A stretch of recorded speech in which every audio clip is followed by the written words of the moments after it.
Matapos ang halos 4 na dekada, ibinasura ng Sandigan Bayan ang kasong layong bawiin sa mga Marcos ang ila-ari-arian sa Rizal, Baguio, Makati, Maynila at California sa Amerika. Hindi yan dahil sa merito, kundi dahil sa tagal ng pagpapagulong sa kaso na isa lamang sa maraming isinampa laban sa mga Marcos. Nakatutok si Maki Pulido.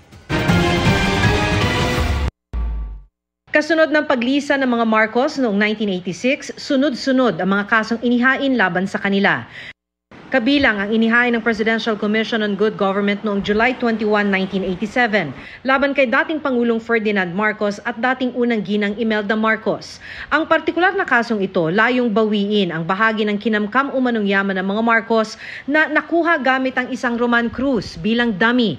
Kabilang dyan ang Pinugay Estate sa Tanay Rizal na orihinal na pag-aari ng Government Service Insurance System o GSIS na pinamumunuan noon ni Cruz.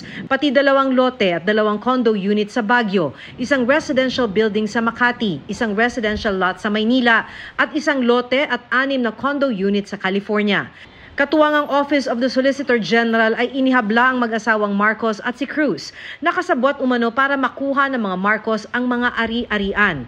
Aabot sa 276 na milyong piso ang halaga ng mga ito na sa inihaing kaso ay hindi tugma sa legal na kita ng mag-asawang Marcos.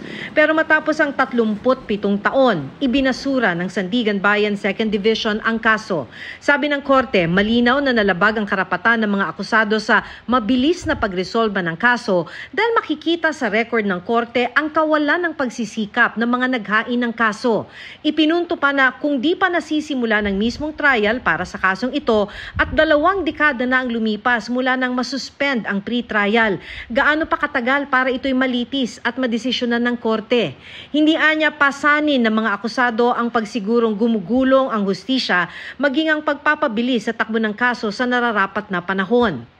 Dahil mahigit 3 dekada na ang lumipas, sabi ng Sandigan Bayan, hindi na makatatanggap ng fair trial ang mga akusado dahil may mga testigong maaaring namatay na at mga dokumentong maaaring hindi na mahanap.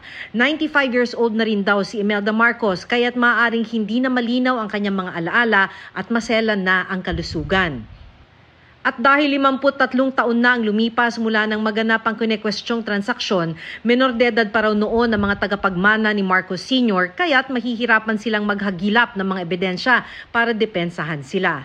Sabi ng PCGG, natanggap na nila ang Sandigan Bayan Resolution at kokonsultahin nila ang Office of the Solicitor General para sa posibleng legal action o remedy. Sinusubukan pa naming kunan ng pahayag ang OSG.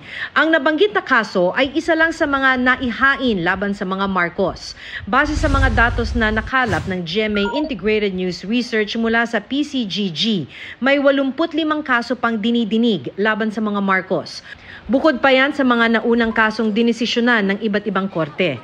Bagamat may ilang pumabor sa mga Marcos, may ilang ding ikinatalo nila. Kabilang ang guilty verdict ng Sandigan Bayan noong 2018 sa dating unang ginang para sa iligal na paglipat ng $200 million sa mga Swiss Foundation noong Metropolitan Manila Governor pa siya. Hindi na ipatupad ang sentensyang 6 hanggang 11 taong kulong.